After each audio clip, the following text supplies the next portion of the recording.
আলাইকুম everyone, daily ব্লগের পক্ষ থেকে নতুন আরেকটি ভিডিও নিয়ে তোমাদের মাঝে হাজির হলাম। আজকে তোমাদের সাথে আমি শেয়ার করব গরুর মাংসের কোরমা রেসিপি, তাও ঘরে থাকা সামান্য কিছু উপকরণ দিয়ে। তোমরা যারা এখন আমার চ্যানেলটি সাবস্ক্রাইব করো নাই, প্লিজ চ্যানেলটি সাবস্ক্রাইব করে দিও, পাশে থাকা বেল আইকনটি ক্লিক করে দিও আর লাইক শেয়ার করতে ভুলো না যেন। চলে আসলাম আমাদের মূল ভিডিওতে। এখানে আমি গরুর মাংস নিয়েছি 2 কেজি পরিমাণ, সাথে ছিল হাড় এবং চর্বি। সবগুলো মাংস আমি ধুয়ে পরিষ্কার করে নিয়েছি। এখন চলে যাব সরাসরি রান্নাতে। চুলাতে একটি ফ্রাই প্যান বসিয়ে তার মধ্যে দিয়ে দিলাম 1 কাপ পরিমাণ রান্নার রেগুলার সয়াবিন তেল, আর মেজারমেন্ট কাপে 2 কাপ দিয়ে দিলাম পেঁয়াজ কুচি। পেঁয়াজটা এখন ভালোভাবে আমি একটু ভাজা ভাজা করে নেব। তারপর দিয়ে দিব আস্ত গোটা মশলা। আমি এখানে 4টি এলাচ আর 3টি দারুচিনি দিয়ে দিলাম, ভালোভাবে মিক্স করে নিলাম। আর দিয়ে দিব এখন স্বাদ মতো লবণ। সবগুলো উপকরণ একটু আমি এখন ভাজা ভাজা করে নেব। তারপর এই পর্যায়ে দিয়ে দিব সুঘ্রাণের জন্য 3টি তেজপাতা। এখন আমি একটি মশলা তৈরি করে নেব।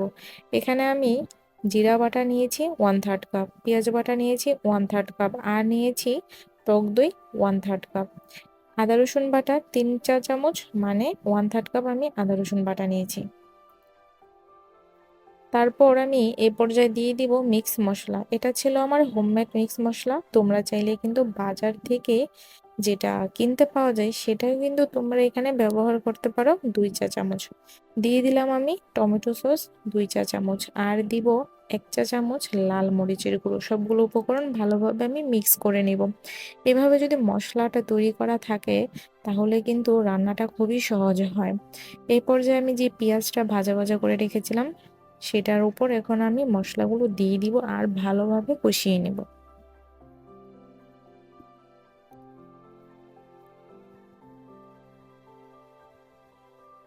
আমার কিন্তু এখানে কষানো হয়ে গিয়েছে, উপরে তেল বেশি উঠেছে। এই পর্যায়ে দিয়ে দিলাম 1/3 কাপ বাদাম বাটা। তারপর সবগুলো উপকরণ ভালোভাবে একটু কষিয়ে নিব। যখন মশলা থেকে উপরে তেল বেশি উঠবে এ পর্যায়ে আমি মশলার বাটি ধুয়ে 1 বাটি পরিমাণ পানি এখানে দিয়ে দিব আর ভালোভাবে কষিয়ে নিব ঢাকনা দিয়ে ঢেকে। ঢাকনা তুলে আমি একটু নেড়ে চেড়ে মশলাটা মিক্স করে এই পর্যায়ে দিয়ে দিব গরুর মাংস।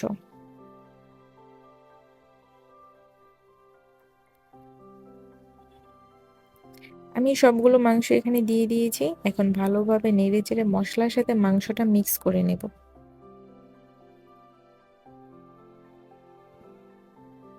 এই পর্যায়ে ঢাকনা দিয়ে ঢেকে 20 মিনিটের মতো আমি লো আঁচে রান্না করে নেব। আমি যে গরুর মাংসটা এখানে ব্যবহার করেছি সেই গরুর মাংসটা ছিল রানের।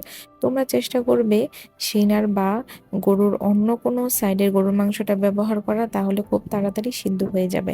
আমি ঠিক একই সিস্টেমে এইভাবে ঢেকে দিচ্ছিলাম, ঢাকনা তুলে একটু নেড়ে চেড়ে দিচ্ছিলাম। আমি এভাবেই কষিয়ে নিয়েছি প্রায় আধা ঘন্টার মতো। আমার কিন্তু এখানে পানি শুকিয়ে এসেছে।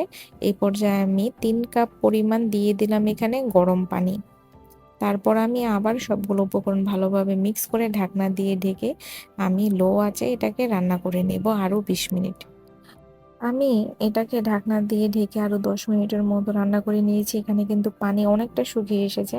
তারপর আবার ঢাকনা দিয়ে ঢেকে আমি 5 মিনিটের জন্য রান্না করে নিয়েছি। 5 মিনিট পর আমার পানি কিন্তু একদম শুকিয়ে এসেছে। এই পর্যায়ে আগে থেকে জাল করা 1 মগ গরুর দুধ আমি এখানে অ্যাড করে দিয়েছি। তারপর ঢাকনা দিয়ে ঢেকে আধা ঘন্টার মতো এটাকে জাল করে নিয়েছি। আর আধা ঘন্টার পর আমার গরুর মাংসের কোরমার ফাইনাল লুকটা দেখো কতটা লোভনীয় হয়েছে। এখন আমি একটি পেঁয়াজের বাগার এখানে অ্যাড করব, বা পেঁয়াজ বেরেস্তা যে যাই বলো। এখানে দিয়ে দিলাম কিছু পরিমাণ পেঁয়াজ আর কয়েকটা কাঁচামরিচ। এখন পেঁয়াজগুলো আমি একটু বেরেস্তা করে নেব, মানে ব্রাউন কালার করে ভেজে নেব। তারপর সরাসরি আমি এই পেঁয়াজ আর কাঁচামরিচের বাগারটা এই গরুর মাংসের কোরমার মধ্যে দিয়ে দিলাম। তারপর একটু সুঘ্রাণের জন্য দিয়ে দিলাম 1 টেবিল চামচ পরিমাণ কেওড়া জল। আমার গরুর মাংসের কোরমাটা কিন্তু একদম রেডি। এখন ঠান্ডা করে পরিবেশন করে নিলাম মজাদার গরুর মাংসের কোরমা রেসিপি। সাধারণ কিছু মশলা দিয়ে কিন্তু এই মজাদার গরুর মাংসের কোরমা রেসিপিটা তোমরা বাসায় তৈরি করে খেতে পারবে। যদি আমার ভিডিওটি তোমাদের কাছে ভালো লেগে থাকে তাহলে অবশ্যই আমার চ্যানেলটি সাবস্ক্রাইব করে রাখবে। পাশে থাকা বেল আইকনটি ক্লিক করে দিবে আর লাইক শেয়ার করতে ভুলো না যেন। তোমরা যদি আমার এই ভিডিওটি দেখে সামান্য পরিমাণে উপকৃত হও তাহলে অবশ্যই তোমরা আমার পাশে থাকবে এবং আমাকে সাপোর্ট করবে। নতুন একটি ভিডিও নিয়ে খুব শীঘ্রই তোমাদের মাঝে হাজির হব। ততক্ষণ পর্যন্ত তোমরা ভালো থেকো, সুস্থ থেকো। আল্লাহ হাফেজ। আসসালামু আলাইকুম।